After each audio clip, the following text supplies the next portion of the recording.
तो साध्य है वो परमात्मा। अब उसको प्राप्त करने का साधन क्या है? बोले साधनम तस्य सेवनम। एक ही उपाय है, उनकी सेवा करना। सेवा से उन्हें प्राप्त किया जा सकता है। सेवा के सिवा कोई उपाय नहीं जिससे उन्हें प्राप्त किया जा सके। सेवा ही सर्वोपरि है। इसीलिए आप सुंदरकांड जब सुनते हैं तो स्पष्ट कहा जाता है, सुनहु विभीषण प्रभु के रीति, करहि सदा सेवक पर प्रीति। सेवक से भगवान प्रेम करते हैं, सेवक से प्रेम करते हैं। सेवा भगवान को बड़ी रुचिकर लगती है, सेवक से भगवान का प्रेम है। इसलिए साधन क्या है? बोले साध्य को सिद्ध करने का साधन है उनकी सेवा करें।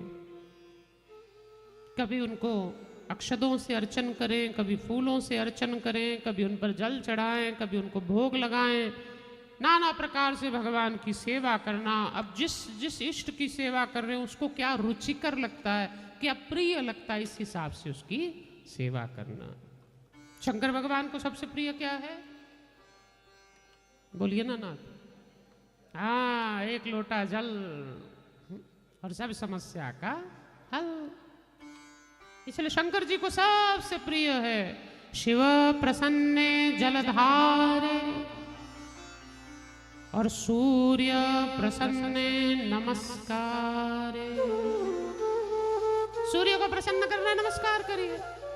शिव को प्रसन्न करना है, जलधार चढ़ाइए। और विष्णु प्रसन्ने अलंकारे। नारायण को प्रसन्न करना है तो खूब अलंकार, फूल माला, तुलसी, श्रृंगार, भोग, राग, ऐश्वर्य। और दुर्गा, दुर्गा प्रसन्ने है स्तुति ही। भगवती को प्रसन्न करना है, माँ को प्रसन्न करना है तो स्तुति कर दो। कुछ करना पड़ता है क्या? बोलिए ना। माँ को प्रसन्न करने के लिए कुछ नहीं करना पड़ता। बस माँ जब खीर बनाए ना तो कह दो, माँ आज खीर बहुत अच्छी बनी। फिर देखो माँ कहती, बेटा एक बाटकी और ले ले, एक बाटकी और ले ले, एक बाटकी और। आपका यहाँ तक खीर आ जाएगा, पर माँ बोलेगी एक बाटकी और पी ले, एक बाटकी और पी ले। इसलिए माँ को प्रसन्न करने के लिए ज्यादा कोई मेहनत नहीं। बस बोल दो, माँ तुमने आज रसोई बहुत अच्छी बनाई। माँ प्रसन्न। माँ की गोद में 2 मिनट सिर रखकर बस लेट जाओ, माँ सिर पे हाथ फेर दे। दिन में एक बार माँ के पास बैठ जाओ, माँ प्रसन्न। और कुछ माँ ना बोलती है मेरे लिए साड़ी लाओ, ना बोलती मेरे लिए कपड़ा लाओ, ना मुझे कोई गहने बनाओ, कुछ नहीं मांगती माँ। बस 2 मिनट आपके जीवन के मांगती है। प्रेम से 2 मिनट माँ की गोद में सिर रख के लेट जाओ, माँ खुश खुश। फिर आपको कहना पड़ता है, तू कितनी अच्छी है, तू कितनी भोली है, हो प्यारी प्यारी है ओ माँ, ओ माँ, ओ माँ, ओ माँ।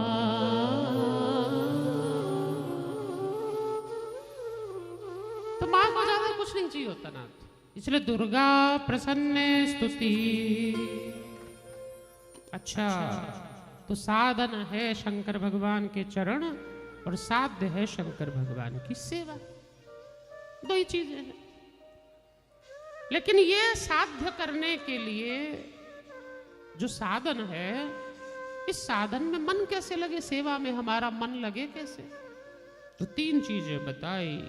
मनसा मननम तस्य महासाधनम उच्यते, श्रोतव्य कीर्तितव्यश्च मंतश्चव्य महेश्वर। सेवा में मन लगाने के लिए सबसे पहले भगवान की लीलाओं को सुनो, भगवान की महिमा को सुनो, भगवान की पूजा कैसे की जानी चाहिए ये सुनो। सब कुछ सुनने से क्या होगा? श्रोतव्य। तब आप भगवान की कीर्ति का गान करने लगेंगे, आप कीर्ति का गान करने लगेंगे। कल जैसा चल रहा था वैसे ही चलाइए उसको, कल तो उससे डिस्टर्बेंस नहीं था। तो कीर्तितव्यश्च।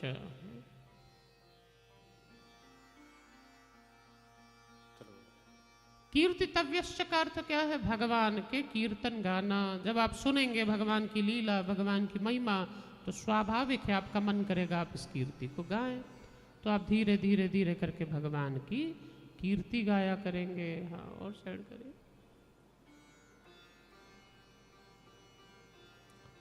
आप कीर्ति गाएंगे। अब हुआ क्या असल में, कल जब मैं यहाँ आया था ना तो मुझे थोड़ी थोड़ी ठंड लग रही थी। कल मौसम में ठंड थी, तो आज मैंने, बच्चों ने कहा गुरुजी आपको ठंड लगेगी, आप स्वेटर पहन लीजिए। तो मैं स्वेटर पहन कर आ गया। अब स्वेटर पहन के आ गया तो आज गर्मी हो रही है। अच्छा, ये व्यक्ति का स्वभाव है। व्यक्ति कहीं से भी संतुष्ट नहीं रह सकता। सर्दी हो रही है तो परेशान होगा, गर्मी हो रही है तो परेशान होगा, कहीं से भी व्यक्ति का मन टिकता नहीं है। तो नाथ भगवान ने ये 3 साधन बताए, जिन साधनों से हम उनकी सेवा की प्राप्ति कर सकते हैं। सबसे पहला साधन है आप भगवान की कथा को सुने, उनकी महिमा को जाने। जब तक किसी को जान नहीं लेंगे उनसे प्रेम कैसे होगा? इसलिए पहले उन्हें जानना, फिर उनसे प्रेम होगा, उन पर भरोसा होगा, फिर हम उनकी सेवा के लिए तत्पर होंगे। इसलिए उनकी सेवा के लिए, तत्परता के लिए ये 3 साधन हैं। श्रोतव्य, कीर्तितव्यश्च, स्मर्तव्य महेश्वर।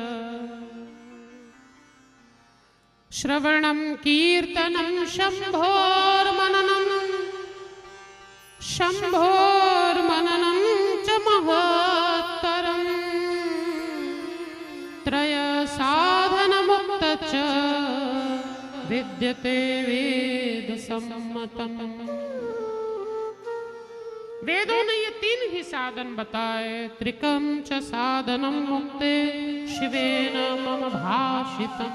त्रिक साधन, भगवान की लीला सुनना, भगवान की लीला गाना और भगवान की लीलाओं का मनन करना, चिंतन करना, उन्हें याद करना, उनकी सेवा करना, त्रिक साधन है। तो भगवान को आपको याद करना है, स्मरण करना है। स्मरण करने के लिए गाएंगे तो स्मरण होगा, और सुनेंगे तो गाएंगे। अब भगवान को याद करना पड़ता है। मुझे एक बात बताइए, संसार याद करना पड़ता है क्या? बोलिए ना। कभी आपने ये इनको देखा, ये हरीश की जो पत्नी है, कभी देखा आपने कि ये माला लेकर बैठी और हरीश हरीश हरीश हरीश हरीश हरीश जप रही है? बोलिए ना। ऐसा आप करते हैं? कोई करते हैं ऐसा कि अपने पति के नाम की माला जपे? क्यों? क्योंकि पति को आप भूलते नहीं, पति को आप भूलते नहीं। और जब पति नहीं रहता है, कहीं बाहर गांव गया है, किसी काम से गया है, तो भी आप पति को भूलते नहीं। इसलिए उसके कपड़े भी देखें तो आपको उसकी याद आती है, उसकी जगह भी देखें तो आपको उसकी याद आती है, क्योंकि आप पति से प्यार करते हैं, इसलिए पति को भूलते नहीं। आजकल की बात अलग है। आजकल तो जल्दी भूलने की कोशिश करते हैं। आजकल जल्दी भूलने की कोशिश करते हैं। एक बेचारी बैठी अपने पति की कब्र पे ही हवा कर रही थी, तो लोगों ने सोचा इसको बेचारी को बड़ी पति की याद आ रही है, इसलिए कब्र पे हवा कर रही है। बोले नहीं नहीं, याद व्याद कुछ नहीं आ रही। तो बोले फिर हवा क्यों कर रही है इतनी? पति तो मर गया, उसकी कब्र बन गई, फिर हवा क्यों कर रही? बोले बोल कर गया था जब तक कब्र सूखेगी नहीं दूसरा मत पकड़ लेना, इसलिए जल्दी सुखा रही हूँ हवा दे दे। तो इस तरह संसार में चलता है। लेकिन परमार्थ में भगवान का स्मरण हमें करना पड़ता है, क्योंकि अनंत काल से जीव का अभ्यास है कि जीव भगवान को भूल गया। जीव का अभ्यास है, जीव भगवान को विस्मृत किया है, और विस्मरण के कारण स्मरण आवश्यक है। जो चीज भूले नहीं वो याद करनी नहीं पड़ती, जो भूल गए उसको याद करना पड़ेगा आपको। इसीलिए स्मरण परम आवश्यक है। आप याद करें, आप याद करें। तो बड़ा सुंदर प्रश्न किया शौनकादिक ऋषियों ने कि श्रवण, कीर्तन, स्मरण, ये 3 चीजों के लिए आवश्यकता है कि पहले भगवान का लीला को सुने।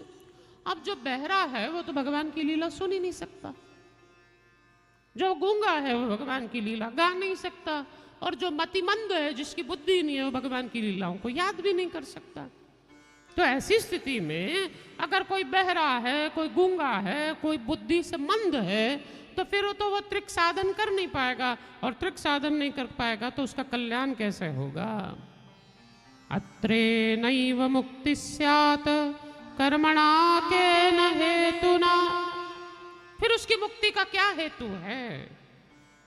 तब बताया, क्या कहते हैं, श्रवणादित्रिके अशक्तो, जो तीनों कामों में अशक्त है, नहीं कर सकता, तो लिंगम वैरम च शांकरम संस्थाप्य नित्यम अभ्यर्च तरेत संसार सागरम। अगर वो कुछ नहीं करता, न भगवान की लीला सुन सकता है, न भगवान के गुण गा सकता है, न भगवान की लीला को याद कर सकता है, तो एक काम तो कर सकता है। बोले क्या? बोले बस एक लोटा जल ले जाए और किसी शिवलिंग पर चढ़ा दे। एक लोटा जल ले जाए और शिवलिंग पर चढ़ाए, ये काम तो वो अवश्य कर सकता है। अब लोटा जल चढ़ाने के लिए ना उसके कानों की जरूरत है, ना उसको बोलने की जरूरत है, ना उसको कुछ याद रखने की जरूरत है, सिर्फ जल ही चढ़ाना है। इसलिए संस्थाप्य नित्यम अभ्यर्चते, शिवलिंग की स्थापना कर कर यदि कोई उसका नित्य अर्चन करता है तो उस जीव का संसार से तरण हो सकता है, उस जीव का संसार से कल्याण हो सकता है, वो जीव संसार से पार जा सकता है, वो जीव संसार से पार जा सकता है। तो बोले ये शिवलिंग कैसे प्रकट हुआ? शिवलिंग की उत्पत्ति भी तो हमें बताइए कि शिवलिंग प्रकट कैसे हुआ, शिवलिंग क्यों प्रकट हुआ, क्या कारण था कि शिवलिंग प्रकट किया गया संसार में। तब सूत गोस्वामी शौनकादिक ऋषियों को बड़ा सुंदर प्रसंग सुनाते हैं और कहते हैं कि देखिए, इस संसार में सत्य ही शिव है, और सत्य का जब जब ह्रास होता है, जब जब नाश होता है, तब तब शंकर जी प्रकट होते हैं। कहते हैं एक बार ब्रह्मा जी में और विष्णु जी में झगड़ा हुआ। किस बात को लेकर झगड़ा था? कि मैं बड़ा हूं, मैं बड़ा हूं। ब्रह्मा जी ने कहा मैं बड़ा हूं, मैं सृष्टि को रचता हूं। विष्णु जी ने कहा अरे तुम्हें ही मैंने रचा है, मेरी नाभि से तो कमल पैदा हुआ, उसमें तुम पैदा हुए तो मैं बड़ा हुआ। अब दोनों में झगड़ा प्रारंभ हो गया। शंकर जी कहते मैं, ब्रह्मा जी कहते मैं बड़ा, विष्णु जी कहते मैं बड़ा। और ऐसे समय में दोनों के युद्ध के कारण, दोनों के झगड़े के कारण, दोनों के बीच में झगड़ा इतना बड़ा कि एक शिवलिंग प्रकट हुआ। अब ये शिवलिंग कैसा था? ये शिवलिंग अग्निलिंग था। ये शिवलिंग अग्निलिंग था। और जब महानल स्तंभ विभीषणाकृति, विभीषणाकृति यानी बड़ा आकृति वाला, भीषण आकृति वाला, विशिष्ट भीषण आकृति वाला एक विशाल महा अग्नि अनल स्तंभ, अग्नि का स्तंभ प्रकट हुआ। महाअग्नि का स्तंभ प्रकट हुआ। और जब महाअग्नि का ये विशाल स्तंभ प्रकट हुआ ना, दोनों स्वरूप लेकर आदि ढूंढ। विष्णु जी को अंत मिला नहीं, ब्रह्मा जी को आदि मिली नहीं। न अंत मिला नहीं, ब्रह्मा जी को आदि मिली नहीं। न उन्हें आदि मिली, न इन्हें आदि मिली, न इन्हें अंत मिला। और ऐसे समय में जब आदि, उसी समय ब्रह्मा जी ने देखा एक केतकी का फूल ऊपर से नीचे गिर रहा है। तो केतकी के पुष्प से ब्रह्मा जी ने पूछा कि तुम कहां से आ रहे हो? तो बोले ये जो अग्नि स्तंभ है, मैं इसी से गिर रहा हूं। लेकिन मैं भी आज तक इससे गिर रहा हूं, लेकिन आज तक मैं भी इसका आदि ढूंढ नहीं पाया कि ये कहां से शुरू होता है, ये मुझे पता नहीं, और ना ही इसका अंत कोई ढूंढ सका। तो ब्रह्मा जी ने केतकी के पुष्प से कहा भले तुम ढूंढ नहीं पाए, लेकिन तुम मेरा एक काम करो। बोले क्या? बोले तुम झूठी गवाही दे दो कि मैंने आदि देखा है और ब्रह्मा जी ने भी आदि देखा है। मैंने आदि देखा है और ब्रह्मा जी ने भी आदि देखा है। और केतकी के पुष्प ने आकर विष्णु जी के समक्ष झूठी गवाही देनी प्रारंभ की कि हाँ भाई, ये ब्रह्मा जी ने तो आदि देख लिया, आप तो अंत ढूंढ नहीं पाए, ब्रह्मा जी ने आदि देख लिया। ऐसे समय में नाथ उस अनल स्तंभ से ही देवादिदेव महादेव आदि भगवान शंकर भगवती पार्वती के साथ प्रकट हुए। और शंकर भगवान ने तब कहा, रे रे केतक दुष्टस्त्वं शठ दुर्मितो व्रज ममापि प्रेमते पुष्पे माभूत् पूजा स्विता परम। अरे रे दुष्ट केतक, मैं तुझसे बड़ा प्रेम करता था, इसलिए मैंने तुझे स्वयं अपनी पूजा के लिए प्रयोग किया था, अपने ऊपर रहने दिया था। लेकिन आज तूने झूठ बोलकर मेरी जो तुझ पर प्रीति थी उसको समाप्त कर दिया, इसलिए आज के बाद तू मुझ पर कभी चढ़ाया नहीं जाएगा। और ब्रह्मा जी, आप अपने आप को सृष्टि का रचयिता मानते हैं, और सृष्टि का रचनाकार ही अगर झूठ बोलेगा, आदि पिता हैं आप, अगर पिता ही झूठ बोलेगा तो बच्चों को क्या संस्कार देगा? यही तो संसार में होता है। प्रायः पिता, हम लोग झूठ बोलते हैं तो बच्चों में जो गलतियां हम करते हैं बच्चों में आती है। ऑफिस से फोन आता है और पिता बोल देता है बेटा को, बोल दे पापा घर में नहीं है, बोल दे पिताजी घर में नहीं है, थोड़ा सा आवाज सेट करो केपी, बोल दे पिताजी घर में नहीं है। और बेटा भी फोन उठाकर बोल देता है पापा नहा रहे हैं और वो बोल रहे हैं मैं घर में नहीं हूं, पापा नहा रहे हैं वो बोल रहे हैं मैं घर में नहीं हूं। तो इसका अर्थ क्या है? आपने ही अपने पुत्र को झूठ बोलना सिखाया, आपने ही अपने पुत्र को झूठ बोलना सिखाया। इसलिए ब्रह्मा जी, आप सृष्टि के आदि पिता होकर, परम पिता होकर आप झूठ बोल रहे हैं, तो मैं श्राप देता हूं, आज के बाद इस संसार में आपके कहीं भी मंदिर नहीं होंगे, कोई आपकी पूजा नहीं करेगा। तो ब्रह्मा जी ने क्षमा मांगी। तब कहा कि ठीक है, पुष्कर में आप जल रूप में प्रकट रहेंगे। पुष्कर में जल रूप में ब्रह्मा जी हैं, मंदिर तो है नहीं वहां भी ब्रह्मा जी का, बनाया गया वो बात अलग है, लेकिन मूल रूप से तो जो जल है वही ब्रह्मा जी है। तो जल रूप में ब्रह्मा जी पुष्कर में विद्यमान हैं। और कहा कि यज्ञ के समय में आपका स्मरण किया जाएगा, आपका विशेष स्थान होगा, इसलिए यज्ञ में ब्रह्मा जी को विशेष स्थान दिया गया। यज्ञ बिना ब्रह्मा जी के पूरे नहीं होते। लेकिन आपने झूठ का आश्रय लिया और नारायण ने सत्य कहा, इसलिए नारायण नहीं, जहां नारायण की पूजा नहीं होगी और नारायण में और मुझ में कोई भेद नहीं रह जाएगा, सदाशिव और नारायण एक ही बनेंगे। विष्णु भगवान में और मुझ में कोई भेद नहीं होगा, किंतु क्योंकि आपने झूठ कहा है, संसार में आपकी पूजा कहीं नहीं होगी। और आज के दिन, जिस दिन मेरा ये विशाल अनल स्तंभ प्रकट हुआ है, इस विशाल अनल स्तंभ की पूजा सारे संसार में होगी। और इस विशाल अनल स्तंभ को क्योंकि शिवरात्रि के दिन प्रकट किया गया, इसलिए शिवरात्रि इति ख्याता, ये जिस दिन प्रकट हुआ उस दिन शिवरात्रि, शिव प्रकट हुए, इसलिए शिवरात्रि इति ख्याता तिथिरेषा मम प्रिया। हर महीने में आने वाली ये रात्रि शिवरात्रि के नाम से ख्यात होगी और मुझे बड़ी प्रसन्न होगी, मम प्रिया।